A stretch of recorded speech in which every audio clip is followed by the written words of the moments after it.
You want to know the truth? The real truth. It's obsession. That's what it is. Not motivation, not luck, or just hard work. Obsession. The kind of obsession that keeps you awake at night.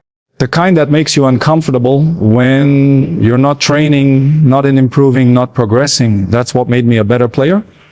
And that's what will make you better too, if you're ready to go that far. People think it's all about talent. Sure, talent gives you a start, but it's not what finishes the race. Obsession finishes the race. Talent gets tired. Talent relaxes. Talent waits for the right moment.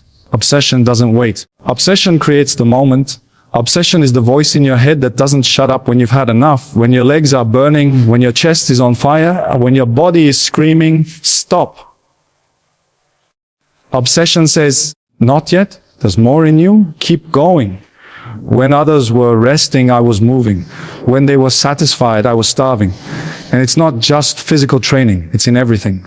It's in how you eat, how you sleep, how you recover, how you think. Every single detail matters, every single one. If there was something I could do to get 0.1% better, I would do it again and again and again. Because those tiny margins, they become mountains when you stack them up every day. You can't fake this. You can't pretend to want it. You either breathe it or you don't.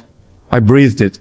I needed to get better like I needed air. It wasn't optional. It was never about proving others wrong. It was about proving myself right.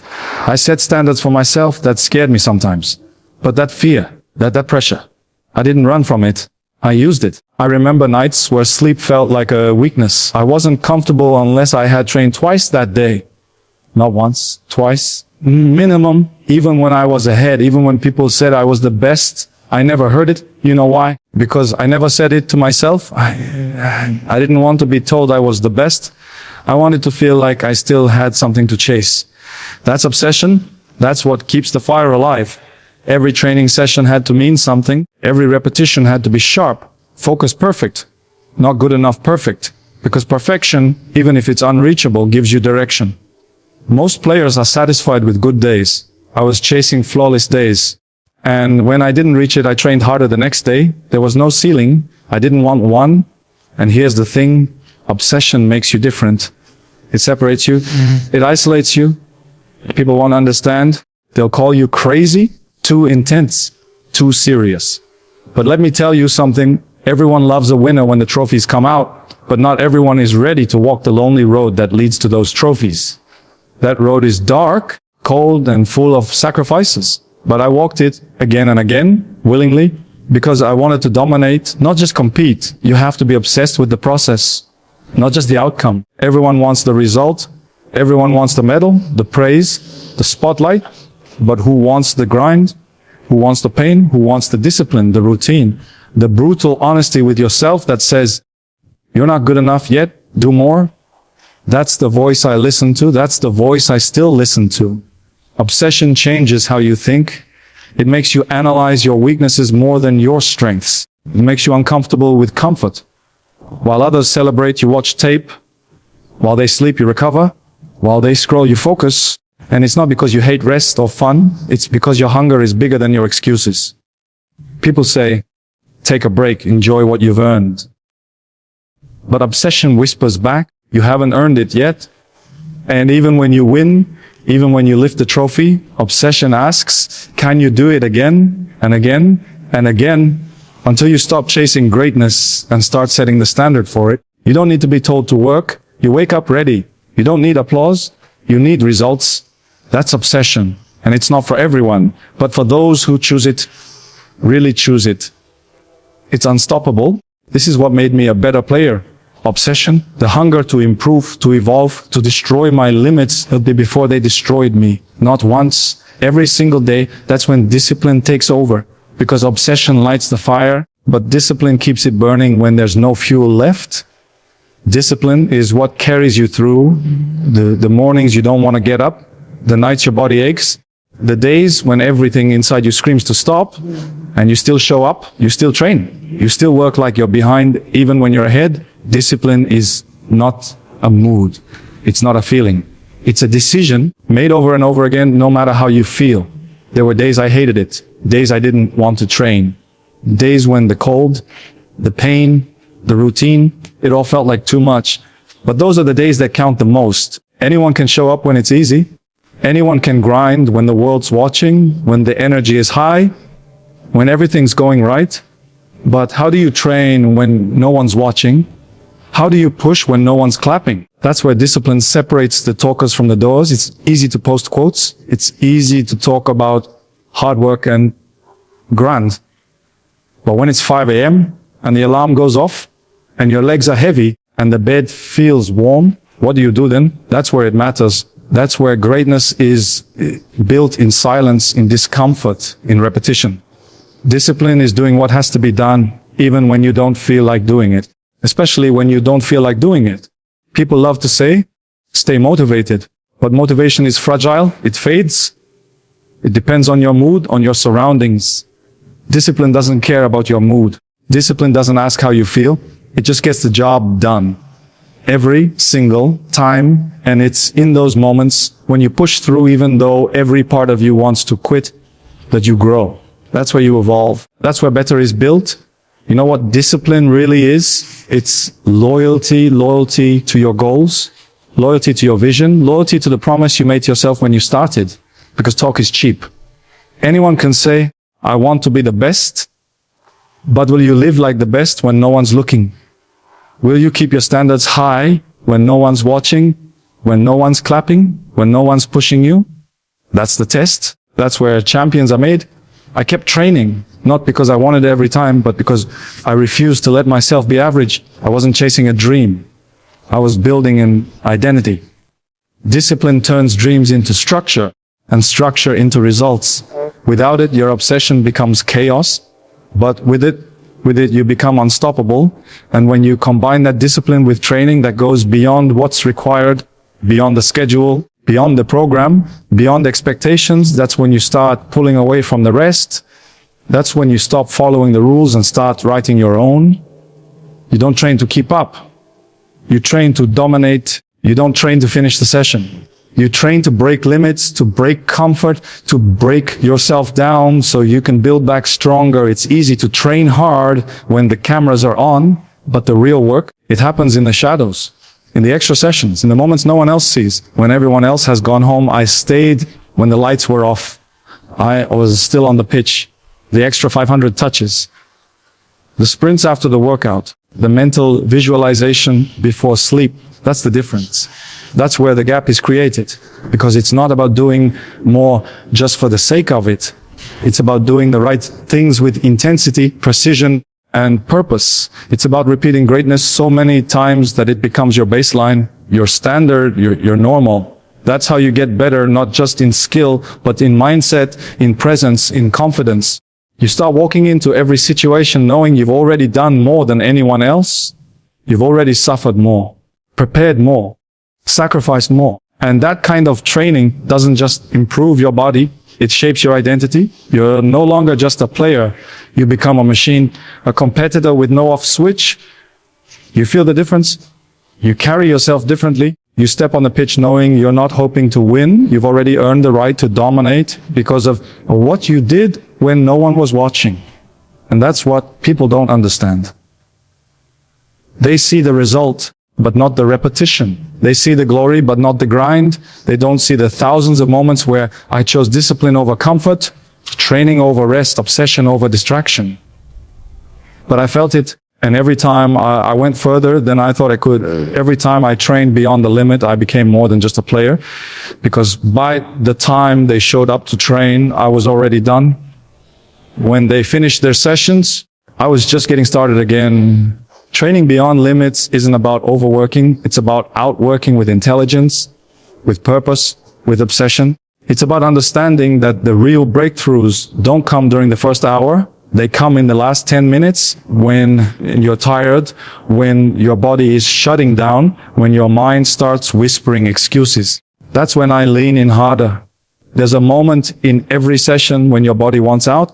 You feel the fatigue in your bones, your breath shortens, your vision starts to narrow, and that's when most people back off. But that moment, that's where growth lives. I hunted that moment, I looked for it, because I knew that the pain I was feeling wasn't weakness, it was a signal that I was moving beyond my current level. I trained until I broke the walls in my mind. I trained past the soreness, past the doubts, past the comfort zones, because there's no greatness in easy reps. There's no excellence in quitting early. I wasn't counting sets. I wasn't counting minutes. I was chasing something that couldn't be measured, a level of sharpness, hunger, and dominance that could only be earned through suffering. Every drill had to be faster, every shot more precise, every movement sharper. I didn't train to be good, I trained to be feared. I never waited for someone to push me. I was self-fueled, self-made. If the coach said 10 sprints, I ran 12. If they gave us an hour, I stayed for 2. Because I never trained for today, I trained for tomorrow. I trained to make sure that when the game was on the line and the moment arrived, I didn't have to think. I reacted with instinct built from hours and hours of invisible work. That kind of training teaches you something about yourself. It teaches you what you're really made of. When no one is clapping, when your legs feel like stone, when the ground beneath your feet feels like it's pulling you down, you still move. You still hit that sprint. You still take the shot with precision. Not once, not twice, every single time. Because excellence isn't a one-off, it's a habit. And that habit only grows stronger under pressure. Pressure is the gift most people reject. They run from it. They see it as stress, as fear, as a burden. But for me, pressure was never the enemy. It was my ally. It was the signal that something important was about to happen. I loved it. I craved it. Because when the lights are brightest, when the world is watching, that's when you show who you really are. I didn't fear pressure. I prepared for it. I lived for the moments others feared. The final minutes, the crucial games, the penalty kicks, the expectations, the critics, all of it fueled me. I wanted that weight on my shoulders. You see, pressure reveals the truth. It strips away the lies, the noise, the hype. It's you versus you. And if you've done the work, if you've trained harder than anyone else, pressure doesn't break you. It activates you. Every time I walked onto the pitch, I felt it. The eyes, the responsibility, the expectations. But instead of letting that consume me, I let it sharpen me. Pressure was never a wall, it was a mirror. And when I looked into it, I saw the hours, I saw the sweat, I saw the sacrifices, I saw the unshakable belief built through preparation. The key is this: don't wait for pressure to arrive to get serious. You must prepare like it's already here every day. You step into training like it's the final. You approach every drill like the world is watching. Because when the actual pressure arrives, you'll be ready. Not just physically, but mentally. And that's where the real war is. It's in your head. The voice that says, what if you miss? What if you lose? What if they laugh? You silence it with preparation, with discipline, with training that's pushed beyond comfort, past limits, into the zone where doubt has no oxygen to survive. You walk into the storm already knowing you've earned your place there. You don't flinch. You don't shake. You execute. I saw pressure as a privilege. Because pressure only comes when you matter. No one expects anything from the average. No one puts weight on shoulders they don't believe can carry it. So when the pressure came, I welcomed it. I carried it like armor, not chains. And I knew that if I stayed ready, if I kept doing the work no one else was willing to do, under the pressure, under the lights, in the biggest moments, I wouldn't just survive, I'd thrive. Because once you learn how to live in pressure, how to breathe in it like oxygen, you become dangerous. But there's another battle that starts long before the crowd, long before the cameras, long before the whistle. It starts in your own head. That's where the real game is played. And that's why mental resilience, the strength no one sees, became my greatest weapon. People think the hardest part is the physical grind. It's not. The real war happens in the mind. It's the voice that whispers when you miss a chance, the doubt that creeps in after a bad game, the fear of failure that lurks in quiet moments. That's where most people lose. Not on the pitch, but in their mind long before the match even begins. I built my mind like I built my body, with relentless effort, with daily work, with intentional repetition. I trained my focus, my emotions, my thoughts. Every setback was fuel. Every mistake became a lesson. I didn't just learn how to win. I learned how to respond when I didn't. Because losing isn't the opposite of success. Quitting is. Folding under pressure is. Letting failure define you is. But when your mind is strong, failure becomes feedback. I've had critics. I've had people doubt me, insult me, wait for me to fall. I've heard it all. but none of it ever broke me. Do you know why? Because I never let their voices be louder than mine. I knew who I was. I knew what I'd done. I trusted the hours, the sweat, the sacrifices. That's what mental resilience gives you. A shield. A shield against noise, against pressure, against fear. But don't confuse resilience with arrogance. It's not about being immune to pain. It's about being unshakable in purpose. I felt pain. I felt disappointment. I had nights where I stared at the ceiling thinking about missed goals, missed chances. But I always got back up. Always. Because resilience isn't about pretending nothing hurts. It's about refusing to let the hurt stop you. You've got to control your narrative. If you let others write your story, they'll always write you smaller than you are. I didn't let that happen. I rewrote every chapter with action, with results, with consistency. My response to doubt was always the same: work harder, stay locked in, and let my performance do the talking. Mental resilience also means saying no. No to distractions. No to excuses. No to anything that pulls you away from your goal. I didn't need noise. I needed focus. I didn't need comfort. I needed clarity. And that's what separates the elite from the average: the ability to stay mentally sharp when everything around you is trying to dull your edge. Sometimes people say, "You're too intense." And I smile. Because intensity is not a weakness. It's a superpower when you know how to harness it. I brought that intensity into every match, every training, every decision. But it started with the mindset, the belief that no matter what came my way, I had the strength to face it and the drive to overcome it. And when the mind is that strong, everything else follows. Your confidence grows, your presence becomes powerful, and your energy becomes contagious. You walk into the room and people feel it. Not arrogance, conviction, the kind that comes from knowing that nothing can shake you because you've already been through worse and kept moving forward. But to stay that mentally strong, you have to be willing to make sacrifices. You have to say goodbye to comfort. You have to prioritize your mission over temporary pleasure. And that's something many can't do. Everyone wants success, but not everyone wants to pay the price for it. I paid it every day. And the cost wasn't money, it was time, focus, relationships, and endless moments of choosing the long-term goal over short-term fun. I missed birthdays, I missed parties, I missed weekends, but I never missed my standards. I never missed my grind, because I knew the dream I was chasing required everything, not half effort, not a sometimes mentality. Everything. You can't be great and normal at the same time. Greatness demands a different lifestyle. You eat different, you sleep different, you move different, your priorities shift, your world becomes smaller, more focused, more intense, and people will call it obsession, but they won't understand that it's the only way to build something rare. So I sacrificed, not because I had to, but because I wanted to. Because I saw what was possible, I saw what it would take, and I was willing to walk alone if I had to. I wasn't chasing balance, I was chasing glory. And I knew that everything I let go of would be worth it. When I lifted the trophy, when I broke the record, when I silenced every doubt with the truth of my results, that's when legacy begins to take shape, not with words, not with dreams, but with action stacked on action day after day. But here's the truth most people miss. Talent doesn't make you a champion. Talent gives you a head start. What makes you great is how far you're willing to go after your talent runs out. Because talent can only take you so far. Character, consistency, and hunger are what carry you the rest of the way. I've seen players with more talent. I've seen gifted athletes who could glide past defenders, strike the ball like lightning, make it all look easy. But many of them disappeared. Why? Because they relied on talent alone. They thought their gift was enough. But when the pressure mounted, when the grind became too much, when things stopped going their way, they cracked.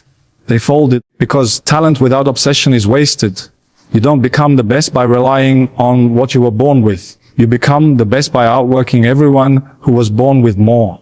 I was never satisfied with being called talented. I wanted to be called relentless, focused, ruthless. I didn't want to be remembered for potential. I wanted to be remembered for execution. That's the difference. See, talent is flashy. It looks good on the highlight reels. But it doesn't last unless you protect it, feed it, and sharpen it every single day. The world is full of talented players who vanished because they stopped evolving. I made a decision early on, I would never be one of them. If I had talent, it would never sleep. It would never get lazy. It would never become my excuse. I treated talent like a seed. You can't just plant it and walk away. You have to water it, protect it from storms, give it sunlight, which means hours and hours of work, even when no one's applauding. That's how talent grows into greatness. And even then, you don't admire the tree. You keep climbing it. That's how I saw it. Always more to improve, always another layer to master. And I didn't just compete with others. I competed with the player I was yesterday. Every session, I asked myself, can I move sharper? Can I strike cleaner? Can I react faster? I studied myself like an opponent. I broke down my weaknesses and attacked them like a rival. I didn't wait for someone to point them out. I hunted them, exposed them, and fixed them. Because true growth doesn't happen when you're praised. It happens when you're uncomfortable. I never wanted my career to be defined by raw ability. I wanted it to be defined by transformation. The ability to reinvent myself, to adapt, to become more complete, more dangerous, more dominant. That's why I spent hours perfecting the parts of my game no one else wanted to work on. Weak foot, aerial game, positioning, reaction time, recovery. Every detail mattered, every edge counted, and I knew talent was useless if I couldn't control it under pressure. So I trained my mind as hard as I trained my legs. I visualized success. I imagined every scenario. I rehearsed the toughest situations in my head over and over until I could face them in real life without hesitation. Talent alone won't win you a final. Talent alone won't save you in extra time. But talent combined with obsession, discipline, and preparation, that's unstoppable. People love to romanticize talent. They think it's this magical thing, like a shortcut. But talent is a trap if you believe it's enough. I refused to let mine become my ceiling. I turned it into a tool, a weapon. And like any weapon, it's only as good as the one who wields it. So I sharpened it daily. I trained it to serve my will, not control it. That's the difference between gifted and great. I didn't just want to be a player known for ability. I wanted to be remembered for work ethic, for the way I pushed limits, for the way I demanded more from myself, even when I'd already won. Talent may open the door, but it's hunger that kicks it down and walks through like it belongs there. There were moments when I was exhausted, when my body wanted to rest, when I'd already proven enough, but something inside me refused to settle. It whispered, "You're not done." That voice wasn't talent. That voice was obsession. That was the fire that made me train harder after victory than I did after defeat. Because I never saw success as a finish line. I saw it as a checkpoint. And the moment I started seeing my talent as just the beginning, not the destination, was the moment everything changed. Because when I understood that greatness wasn't a gift, but a responsibility, it rewired everything inside me. I stopped asking, how far can I go? And started asking, how much can I give? See, people think success is about collecting trophies or breaking records. That's part of it, but it's deeper. Real success is about what you become in the pursuit of those goals. It's about building something inside you that no one can take away. And that's where discipline comes in. Discipline is not glamorous. It's not fun. It's not loud, but it's the foundation of everything. When motivation disappears, and trust me, it will. Discipline is what keeps you moving. It's the decision to show up when you're tired, to train when no one is watching, to do the extra set, the extra sprint, the extra hour, not because you feel like it, but because it's who you are. I didn't become consistent because I was inspired every day. I became consistent because I made discipline non-negotiable. I made a deal with myself. When the alarm goes off, I get up. When the schedule says train, I train. When the goal requires sacrifice, I give it. Not sometimes. Not when it's convenient, every single day. That's the standard. No shortcuts, no excuses. And that discipline bled into everything. How I slept, how I ate, how I recovered, how I handled pressure. I knew I couldn't control everything. Injuries, critics, weather, referees, but I could control my habits. I could control how prepared I was. I could make sure that when the opportunity came, I didn't need luck. I needed execution. And execution lives on the back of discipline. There were nights when I wanted to stay out, days when I wanted to skip the gym, moments when I felt like I'd done enough. But those were the exact moments I leaned in harder. Because I understood something most people ignore: your habits are your identity. If you let them slip even a little, you start to lose yourself. And I wasn't going to lose what I built, not for comfort, not for distraction, not for anything. People ask me how I stayed at the top for so long. The answer is simple: discipline over desire. Desire fades. Discipline sustains. That's what kept me sharp when others dropped. That's what made the difference when everything was on the line. The will to show up, especially when it's hard, is what separates the legends from the forgotten. And don't get it twisted. Discipline isn't about being perfect. It's about being committed. It's about choosing your purpose over your feelings. You can be tired, frustrated, even doubtful, but you still move. You still train. You still execute. That's power. That's control. And control over yourself is the ultimate advantage. I watched players with more natural rhythm, more flair, more speed, but I outlasted them. Not because I was more gifted, but because I was more consistent. I did the boring work longer. I embraced the repetition. I respected the grind. Because discipline isn't about moments, it's about identity. I didn't just have it. I became it. Every small decision added up. Every choice to eat right, rest properly, train harder. It compounded over time until it created something unstoppable. I didn't wait for the game to demand more. I gave more every day, so the game never caught me unprepared. That's what discipline really is, giving more when no one's asking. And here's the truth: discipline frees you. When you've done the work, you walk with a different confidence. You don't hope to perform, you know you will, because you've built the foundation. You've stacked the hours. You've sacrificed, and that sacrifice speaks in the moment. That's why I never feared the big stage. I earned it with the unseen hours. I learned to love the routine, to find joy in the repetition, because I knew every rep was sharpening me. Every early morning was hardening me. Every quiet sacrifice was putting distance between me and everyone else. And I didn't need applause. I didn't need validation. The work was the reward. That's why I was always one step ahead. I didn't wait for the season to start preparing. I didn't wait for a loss to get serious. I stayed ready because I wasn't training for the next game. I was training for the moment everything was on the line. And in that moment, discipline doesn't panic, it performs. You can't fake this. You can't buy it. You build it day by day, session by session, choice by choice, until it becomes who you are, until it becomes automatic. That's when you know you're in control, not just of your game, but of your life. But all of that, discipline, consistency, obsession, it only reaches its true potential when you combine it with something even more powerful: vision. You need to see the destination before it exists. You need to feel it in your chest, even when the world says it's impossible. Every time I trained, every time I pushed myself further, I had a picture in my mind, a clear image of who I wanted to become, of what I was chasing. Yet that vision pulled me through everything. It wasn't just about goals or trophies. It was about identity. I could see myself dominating. I could see the big moments. I could see the roar of the crowd, the pressure, the spotlight, and I welcomed it. I didn't just dream about success. I lived it in my mind before it became reality. That's the power of vision. It gives your struggle meaning. It gives your pain a purpose. And when you have purpose, you don't stop. You endure. You evolve. Every champion was a visionary before they were a winner. I knew that. I knew I couldn't wait for results to believe in myself. I had to believe first. That belief had to be unshakable, even when things weren't going my way, especially then, because vision doesn't bend to your current situation. It rises above it. It reminds you who you're becoming, not just who you are today. There were days where things didn't make sense, injuries, setbacks, criticism, but the vision kept me aligned. I didn't waste energy complaining. I redirected it. I got sharper.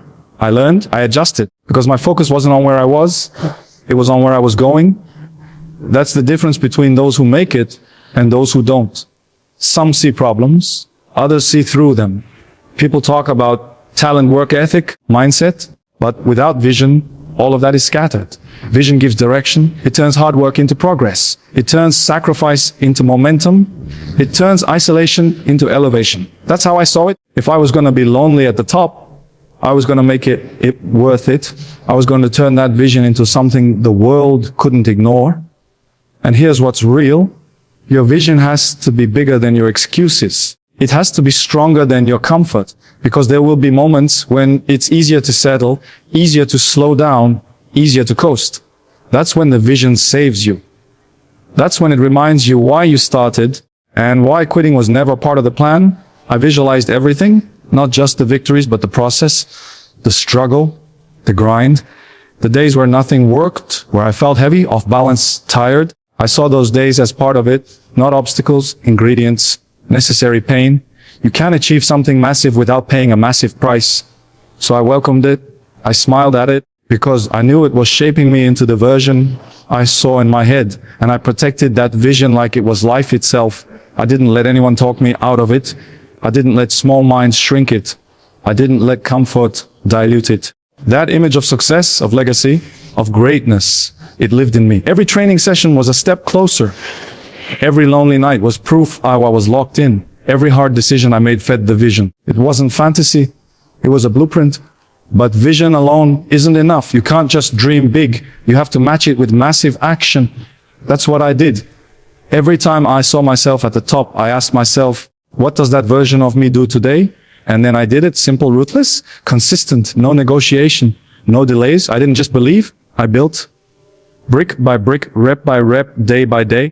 I didn't wait for opportunity. I created it. And you know what's powerful? When that vision starts becoming real, when people begin to see what you've seen all along, that's when the world catches up to your belief. But by then, you're already ahead, already chasing the next level, already refining the next piece of the puzzle. Because the vision keeps evolving. It never stops. It grows with you. It demands more from you. And if you're truly committed, you rise to meet it. Everything I am today, everything I've achieved, it started with a picture in my mind. A version of myself that didn't exist yet, but felt inevitable. That image became my compass. Through every setback, every headline, every doubt, I came back to it. And that's how I stayed grounded. That's how I stayed hungry. But hunger alone isn't enough. Drive is dangerous without direction, and vision without humility turns into ego. What truly took me to the next level, what truly made me a better player, was surrounding myself with people who challenged me, people who pushed me, people who weren't afraid to tell me the truth. I never wanted comfort from the people around me. I wanted honesty. I wanted pressure. I wanted standards that matched or exceeded my own. Because greatness isn't built in isolation, it's forged in the presence of people who demand more from you. You have to choose your circle with intention. I learned early that not everyone around you wants to see you grow. Some want you to stay where you are because your growth exposes their laziness. I couldn't afford that energy. I needed teammates who raised the bar, coaches who saw my flaws and weren't afraid to point them out, mentors who didn't care about my trophies. They cared about my trajectory. I never feared criticism from people who wanted to see me win. That kind of feedback is gold. I absorbed it. I asked for it. I demanded it because every correction, every adjustment, that was another step closer to mastery. My ego wasn't so fragile that I had to be told I was perfect. I didn't need applause. I needed accountability. And that mindset, welcoming pressure, craving high standards, it made me unbreakable. Because I understood something: iron sharpens iron. You don't get better by being the best in the room. You get better by being surrounded by excellence, by being in environments that don't tolerate excuses, that don't allow you to plateau. Every day I wanted to be tested. Every session. I wanted someone next to me who made me uncomfortable. That discomfort was fuel. The truth is, the right people around you will stretch you in ways you can't reach on your own. They'll point out your blind spots. They'll challenge your habits. They'll refuse to let you settle, and you need that. Because no matter how talented, how disciplined, how focused, you have limits, you have blind spots, you have areas you can't see clearly from inside your own mind. The right people reveal them. And if you're serious about greatness, you thank them for it. I learned to see every confrontation, every tough conversation as a gift. I didn't run from it. I leaned into it. If a teammate demanded more, I responded. If a coach raised his voice, I listened. Because I understood the motive. I understood it wasn't personal. It was purposeful. It was about winning. It was about evolving. And I'm not here to be comfortable. I'm here to win. Even now, after everything I've achieved, I still seek out challenge. I still listen more than I speak. I still believe there's more to learn. That's how you stay sharp. That's how you stay relevant. When others start to relax, when they surround themselves with people who say yes to everything, I do the opposite. I surround myself with truth, with fire, with people who don't care who I was yesterday, only who I'm becoming tomorrow. And when you build that kind of environment, you elevate everything, your training goes up. Your standards rise, your mindset shifts. You no longer settle for good enough. You chase excellence in everything. It becomes part of your DNA. It reflects in your habits, in your preparation, in how you carry yourself when no one is watching. I didn't want people to tell me what I wanted to hear. I wanted people who spoke the truth, even when it stung. Because that sting, that's growth. That's refinement. That's the edge. And over time, I became addicted to that process. I didn't just tolerate tough environments. I sought them out. I wanted to be uncomfortable because I knew that's where transformation lives. People think being the best means being celebrated, but real greatness is built in silence, under pressure, under scrutiny. It's built when the people around you don't clap, they critique. When they don't praise, they push. That's what made me who I am. That's what kept me ahead. That's what made me a better player. Not the trophies, not the applause, not the spotlight, but the willingness to be challenged every single day. Because no matter how high you climb, the moment you stop evolving, you start declining. And to keep evolving, you need people who won't let you hide. You need a circle that doesn't flinch at your status, that doesn't bow to your resume. You need people who treat you not based on what you've done, but on what you still need to do. That's how you stay sharp. That's how you keep rising. That's how you never stop becoming.